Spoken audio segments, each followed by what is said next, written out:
PM Narendra Modi की मां ने शुक्रवार सुबह दुनिया को अलविदा कह दिया। पीएम की मां के निधन पर सीएम मनोहर लाल ने शोक व्यक्त किया। सीएम ने कहा, उस मां को नमन जिन्होंने देशभक्त और देश को समर्पित प्रधानमंत्री नरेंद्र मोदी को जन्म दिया। साथ ही उन्होंने कहा कि मां की प्रेरणा से ही पीएम देश को आगे बढ़ा रहे हैं। तो वहीं दूसरे मंत्रियों समेत देश के सभी दिग्गज नेताओं ने पीएम मोदी की मां के निधन पर दुख जताया है।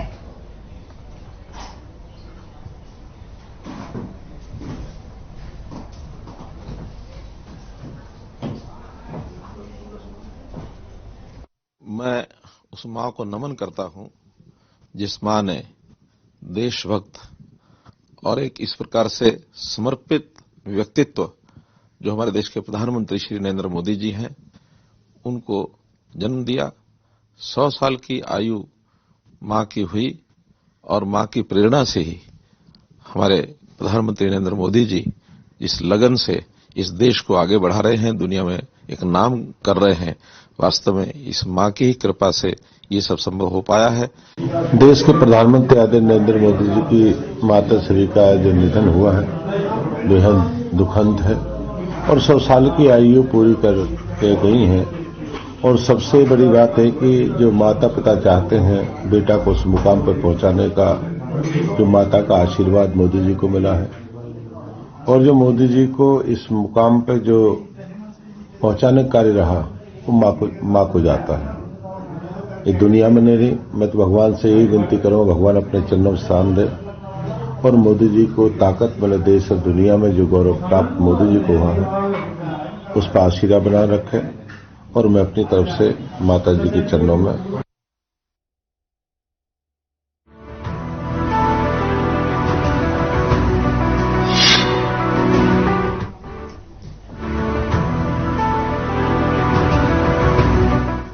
हरियाणा विधानसभा के अध्यक्ष ज्ञानचंद गुप्ता ने पीएम मोदी की मां हीराबा के निधन पर शोक जताया।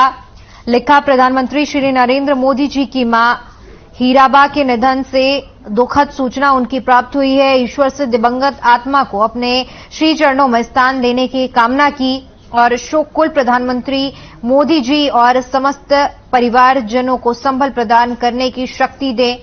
अंत में लिखा, ओम शांति।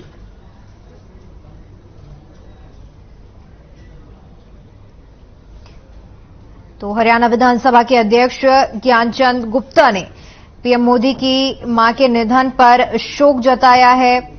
उन्होंने लिखा कि प्रधानमंत्री जी की माता के निधन का दुखद समाचार मिला।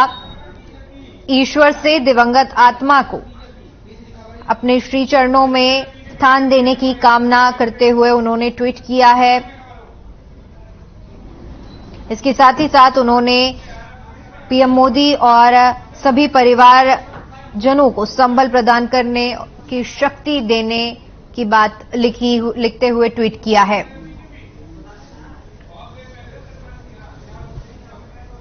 तो हरियाणा के विधानसभा अध्यक्ष ज्ञानचंद गुप्ता ने अपनी संवेदनाएं व्यक्त की हैं। उन्होंने पीएम मोदी की मां के निधन पर शोक जताया है और ट्वीट कर लिखा है कि प्रधानमंत्री श्री नरेंद्र मोदी जी की माता हीराबा के निधन की दुखद सूचना मिली और इसके साथ ही उन्होंने ईश्वर से दिवंगत आत्मा को अपने श्री चरणों पर स्थान देने की कामना भी की है। तो हरियाणा विधानसभा के अध्यक्ष ज्ञानचंद गुप्ता ने शोक प्रकट किया है और उन्होंने ट्विटर के माध्यम से अपनी संवेदनाएं व्यक्त की हैं। ट्वीट करते हुए उन्होंने लिखा है कि शोककुल परिवार के लिए मेरी संवेदनाएं और इसके साथ ही साथ उन्होंने पीएम की मां के निधन पर गहरा शोक व्यक्त किया है।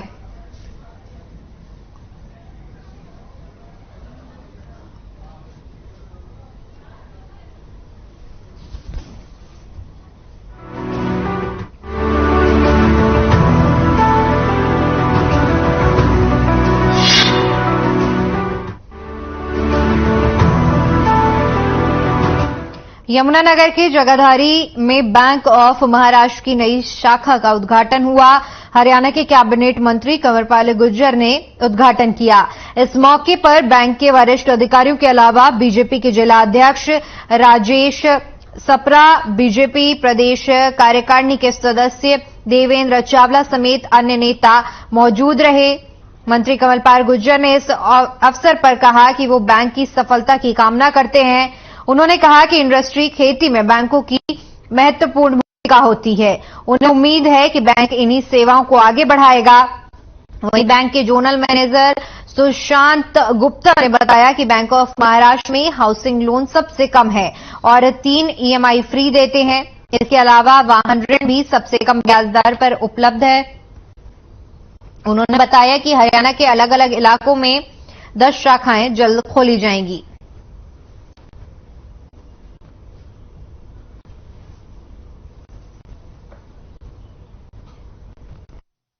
विशेष रूप से बैंक के जो भी अधिकारी हैं उनको बहुत बहुत बधाई देता हूँ और उनका धन्यवाद भी करता हूँ कि यहाँ पर बैंक खोला। क्योंकि मैं समझता हूँ किसी भी प्रदेश के लिए या किसी भी शहर के लिए, गांव के लिए, उसके विकास में बैंक का बहुत बड़ा महत्व है। और आप आज की शुरुआत की, उसके लिए मैं आपका आभार व्यक्त करता हूँ और मैं विश्वास दिलाता हूँ कि यहाँ जो हमारे दोनों शहर है, जगाधरी, यमुनानगर, यहाँ पे काफी इंडस्ट्री है, काफी बिजनेस है। चंडीगढ़ क्षेत्र से आया हूँ। अभी हमारी चंडीगढ़ क्षेत्र की एक आमली शाखा, जगाधरी शाखा का शुभारंभ हुआ है। मैं ये काफी हर्षोल्लासित करता हूँ कि ये हमारी शाखा सबसे प्राइम लोकेशन पे है और सभी मॉडर्न टेक्निक्स और सभी सेवाओं से सुसज्जित है। सो मेरा आप सबसे ये अनुरोध है, कृपया करके हमें सेवा का मौका दें और इस शाखा को ज्यादा बेहतर अच्छा करने में सहयोग दें। मैं अपनी शाखा के बैंक के बारे में बताऊं, हमारी बैंक पिछले 2 सालों से नंबर 1 बैंक है।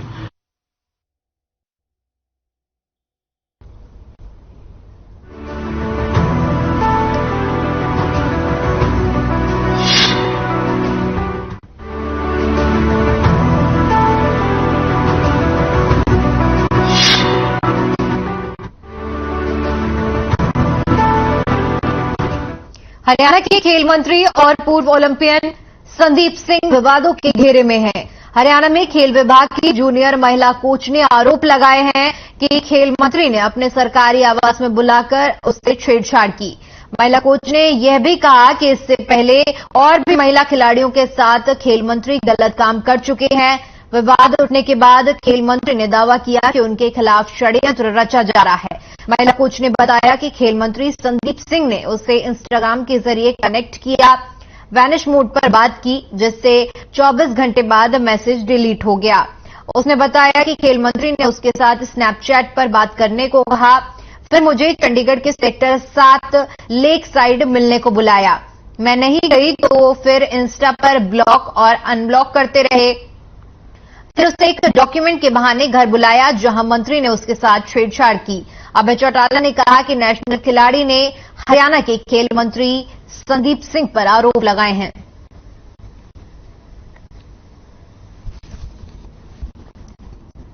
तो प्रदेश के खेल मंत्री और पूर्व ओलंपियन संदीप सिंह पर महिला ने गंभीर आरोप लगाए हैं। महिला का आरोप है कि उसे अपने आवास में बुलाकर मंत्री ने उसके साथ छेड़छाड़ की है। इसके साथ ही साथ महिला ने आरोप लगाया है कि संदीप सिंह इंस्टाग्राम पर वैनिश मोड पर उससे बात करते थे, जहां 24 घंटे के अंदर मैसेज डिलीट हो जाते हैं। उसके बाद महिला का आरोप है कि चंडीगढ़ के सेक्टर 7 के लेक साइड पर महिला को मिलने के लिए बुलाया गया था, लेकिन जब महिला नहीं गई तो फिर उसे डॉक्यूमेंट के बहाने बुलाया गया और जहां महिला के साथ छेड़छाड़ की गई। वहीं इस मामले में अभय चौटाला ने भी आरोप लगाते हुए कहा है कि नेशनल खिलाड़ी ने हरियाणा के खेल मंत्री संदीप सिंह पर आरोप लगाए हैं। तो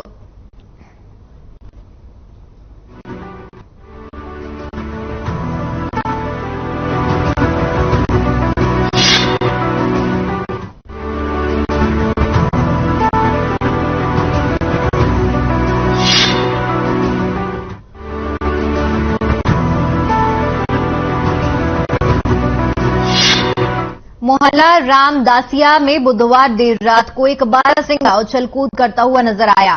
बाद में बारहसिंगा वहां से नदारद हो गया। अवतार सिंह ने बताया कि देर रात वह वहां कालांब में ड्यूटी करने के लिए घर से निकला था। इसी दौरान बड़ी तेज गति से आता हुआ एक जानवर उससे नजर आया।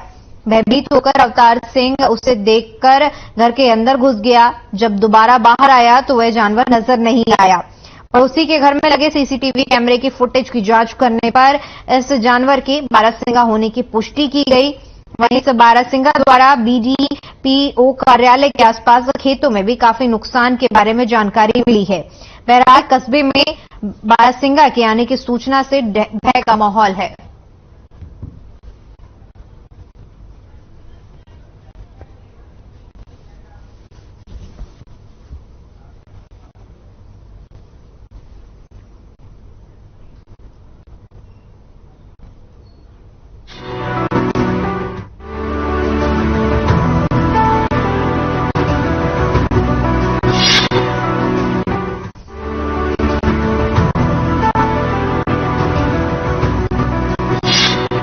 अम्बाला के खाद्य आपूर्ति विभाग में आम जनता ने उस वक्त बवाल काट दिया जब सुबह सुबह उनके मोबाइल पर मैसेज आया कि वो लोग राशन कार्ड से राशन लेने के लिए वैध नहीं रहे।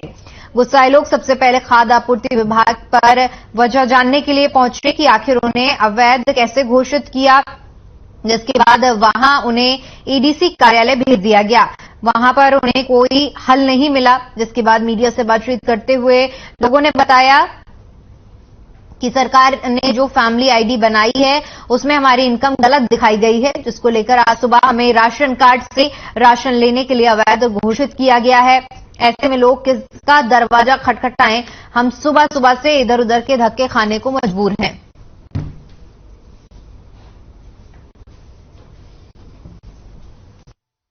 गांव मम्मीपुर से और हमारा जो हम दो यानी कि घर के हैं, मेरे गाँव में है, हम 2500 रुपये में गुजारा करते हैं। हमारा राशन कार्ड भी काट दिया है जी।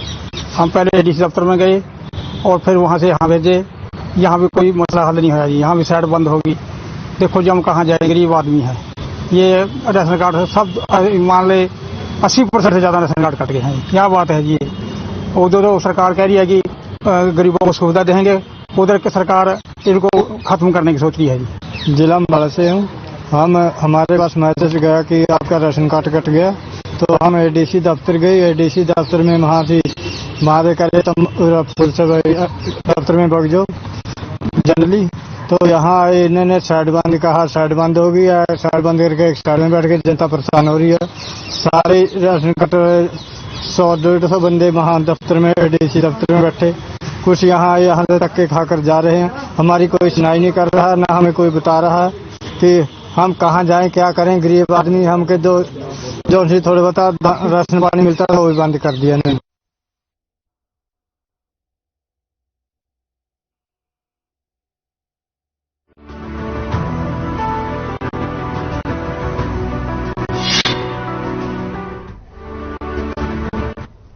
समालखा के रेलवे स्टेशन पर अतिक्रमण हटाओ अभियान चलाया गया, जिसमें ट्रैफिक पुलिस और नगर पालिका कर्मियों ने मिलकर रेलवे रोड पर अतिक्रमण हटवाया, जिसमें अतिक्रमण कर रहे दुकानदारों का सामान जब्त किया गया।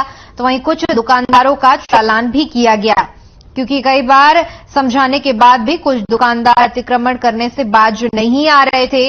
आपको बता दें कि समालखा की रेलवे रोड पर दुकानदारों ने दुकान का सामान फुटपाथ से भी आगे रखा हुआ है, जिससे राहगीरों को काफी परेशानियों का सामना करना पड़ता है। वहीं जाम भी लगा रहता है। इसी समस्या को दूर करने के लिए नगर पालिका और ट्रैफिक पुलिस ने संयुक्त रूप से अभियान चलाया। Traffic police incharge Rajesh Rathi ने बताया कि कुछ दुकानदारों का चालान किया गया, तो कुछ दुकानदारों को चेतावनी देकर छोड़ दिया गया। उन्होंने कहा कि अतिक्रमण हटाओ अभियान अभी इसी तरह जारी रहेगा।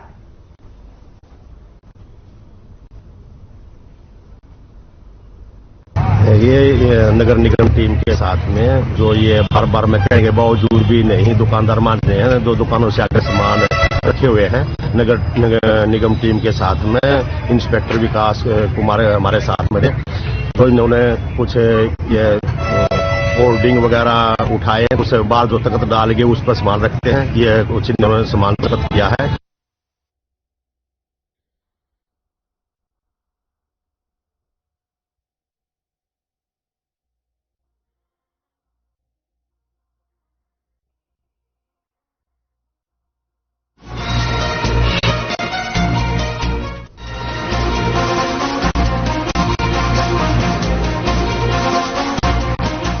पुंडरी के करोड़ा गांव में भूपेंद्र सिंह हुड्डा और हरियाणा प्रदेश कांग्रेस के अध्यक्ष उदय भान पहुंचे।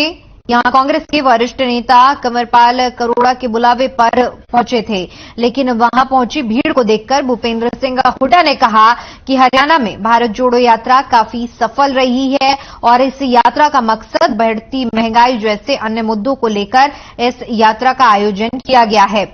भूपेंद्र सिंह हुड्डा ने कहा कि आज यह सरकार भ्रष्टाचार का अड्डा बन चुकी है। उन्होंने कहा कि सरकार हरियाणा कौशल रोजगार निगम जैसी योजनाएं लाकर भाजपाई सरकार हरियाणा के युवाओं से खिलवाड़ कर रही है। उन्होंने कहा कि युवाओं को बेरोजगार किया जा रहा है, न कि रोजगार दिया जा रहा है।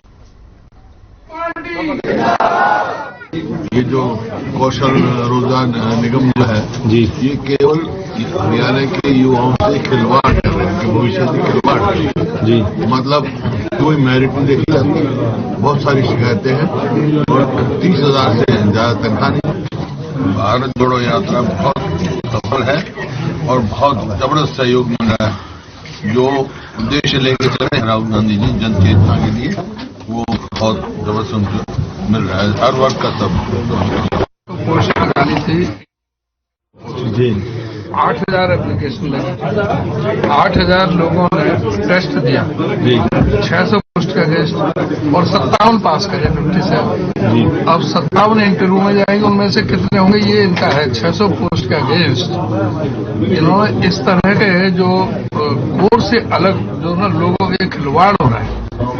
600 पोस्टें हैं, 8,000 दरखास्त तुम 57 पास कर रहे हो, उनमें से पूरा भी इंटरव्यू भी होना है। उनमें इंटरव्यू में 57 में से कितने लिए जाएंगे, ये एक मजाक है ये बड़ा। और अभी राहुल जी की यात्रा आ रही है, आप देख रहे हैं किस तरह से जन सैलाब उमड़ करके आया जी, फरीदाबाद में, गुड़गांव में, मेवात के अंदर। अब आप पानीपत में 5 तारीख को सनौली खुर्द में हम उनको रिसीव करेंगे और 6 तारीख को एक रैली, बहुत विशाल रैली जो पानीपत में होने जा रही है, वो आपको जब बताएगी कि भाई किस तरह से हरियाणा की अब तक की सबसे बड़ी रैली होने जा रही है। तो ये जन सैलाब हमारा मकसद बता दिया।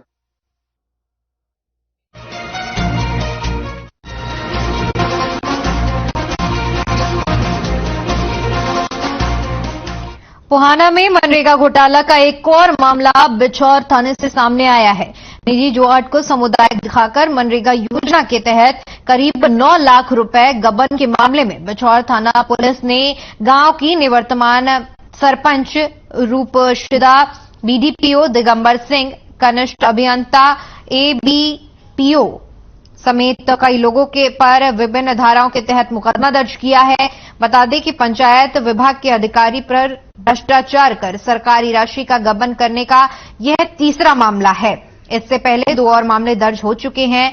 फिलहाल इस मामले में अभी तक कोई गिरफ्तारी नहीं हुई है।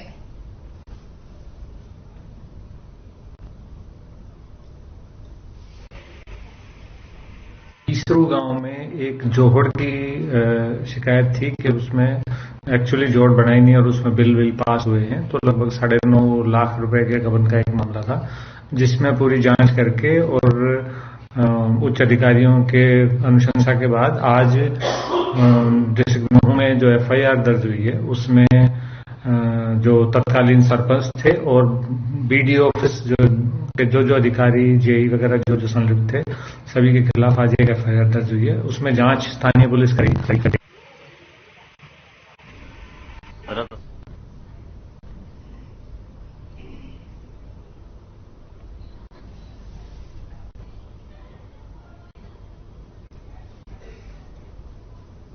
तो मनरेगा में घोटाले का मामला सामने आया है, जहां पर 9 लाख के गबन की बात सामने आई है और जिसके बाद जब मामला सामने आया तो इसके बाद अधिकारियों के खिलाफ कार्रवाई की गई है। बता दें कि ये तीसरा मामला है जहां पर सरकारी राशि का गबन किया गया है।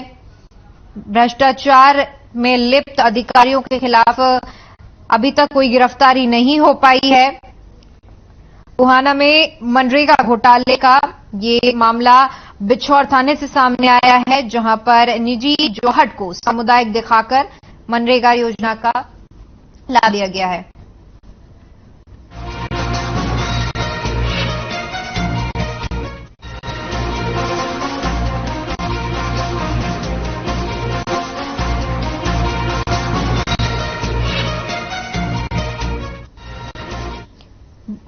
बहादुरगढ़ में बेखौफ चोरों ने कंप्यूटर शोरूम को अपना निशाना बनाया और 35 लाख रुपए के लैपटॉप चोरी करके बड़ी ही आसानी से फरार हो गए। चोरी की ये वारदात सीसीटीवी कैमरे में कैद हो गई, जिसमें देखा जा सकता है कि दो चोर बड़ी ही आसानी से शोरूम के अंदर दाखिल हुए और 3.5 घंटे तक महंगे महंगे 40 लैपटॉप छांटकर बैग में भरकर फरार हो गए।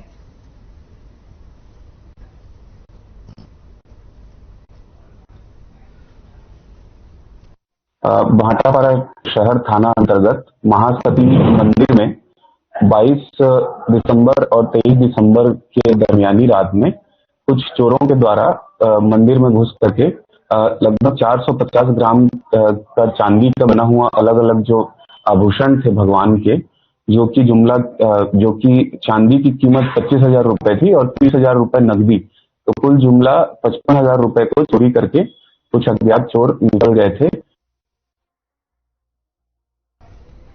तो चोरी की वारदात को अंजाम देकर चोर मौके से फरार हो गए थे, जिसका खुलासा करते हुए पुलिस ने चोरों के पास से सामान बरामद किया है। और तस्वीरें भी हम आपको दिखा रहे हैं जहां पर पुलिस की गिरफ्त में चोर हैं और जिस हिसाब से जानकारी मिल रही है कि चोर सामान आप देख सकते हैं कि किस तरह से अलग अलग चीजों को चुराकर मौके से फरार होने की कोशिश की गई थी।